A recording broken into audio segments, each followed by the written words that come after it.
اور اس 16 روزہ مہم، کیونکہ پورا سال ہی یہ دن اس طرح منائے جا سکتے ہیں، مگر یہ 16 دن مخصوص اس لیے کیے گئے ہیں کہ ہم ایٹ لیسٹ لوگوں کو جھنجھوڑیں۔ اور آج کی سلامتی واک کا جو سب سے بڑا مقصد تھا وہ یہ تھا کہ بلوچستان کا جو صوبہ ہے وہ پرو وومن لیجسلیشن میں سب سے زیادہ آگے ہے۔ ہمارے پاس بہت سارے ایسے قوانین موجود ہیں جو خواتین کے حقوق کی بات کرتے ہیں، مگر المیہ یہ ہے کہ وہ حقوق ہمارے جو ہے وہ ان کو ملتے اس لیے نہیں ہے کہ ان لاز کی امپلیمنٹیشن نہیں ہے۔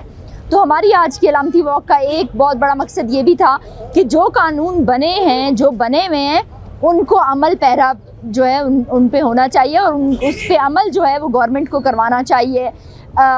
ہماری آنریبل جو عدالتیں ہیں ان کو بھی میرا خیال اس چیز کو دیکھنے کی ضرورت ہے کہ جب ایک قانون سازی ہو چکی ہے تو قانون سازی ہونے کے باوجود بھی اس کی امپلیمنٹیشن کیوں نہیں ہوتی، ان کو بھی نوٹس لینے کی ضرورت ہے۔ اور میرا خیال جو قانون جس ڈپارٹمنٹ کی طرف سے بنا ہے اس ڈپارٹمنٹ کے اوپر ایک بہت بڑی رسپانسبلٹی آتی ہے کہ وہ پھر اس پہ عمل بھی کروائیں۔ آپ چھوٹی سی مثال دیکھ لیں، ڈومیسٹک وائلنس ایکٹ 2014 میں جو ہے وہ پاس ہوا تھا، اور آج جا کر 2024 میں 10 سال کے بعد اس کے رول آف بزنس بنے ہیں، تو 10 سال لگے ہمیں اس کی امپلیمنٹیشن کے لیے۔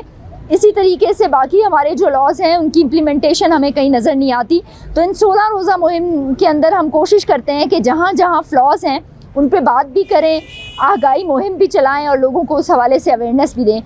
دراصل سن 1992 سے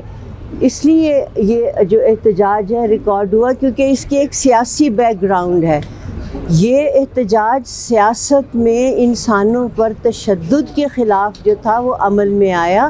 اور اس احتجاج کو ریکارڈ کرنے کا جو اصل مقصد ہے وہ یہ ہے کہ کسی بھی صورت میں کسی بھی قسم کا کوئی بھی تشدد کسی بھی طبقے کے خلاف اگر روا رکھا جائے تو وہ قابل قبول نہیں ہوتا، اور خصوصی طور پہ اگر کسی کے خلاف سیاسی معاملات کے لیے تشدد کیا جائے وہ تو کسی بھی قیمت پہ قابل قبول نہیں ہو سکتا۔ تو ان ساری چیزوں کو ہم چاہتے ہیں کہ عوام تک بات پہنچے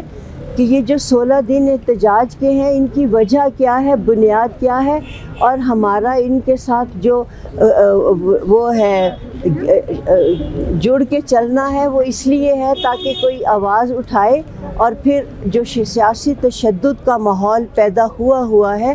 اس کو ہم اپنے ملک میں بھی کسی نہ کسی طرح سے ایڈریس کر سکیں، اس کے خلاف اس کے بارے میں بھی بات کر سکیں۔ تو ہماری اس چھوٹی سی واک کا آج کا مقصد یہ تھا کہ سارے لوگوں تک یہ پیغام پہنچے، راہگیر بھی جانے، عام آدمی کو بھی پتہ چلے، عام خاتون کو بھی پتہ چلے کہ اس احتجاج کو ہمیں اس لیے جاری رکھنا ہے، اس وقت تک جاری رکھنا ہے جب تک خود ہمارے اپنے ملک کے حالات میں سیاسی تشدد کا خاتمہ نہیں ہو جاتا۔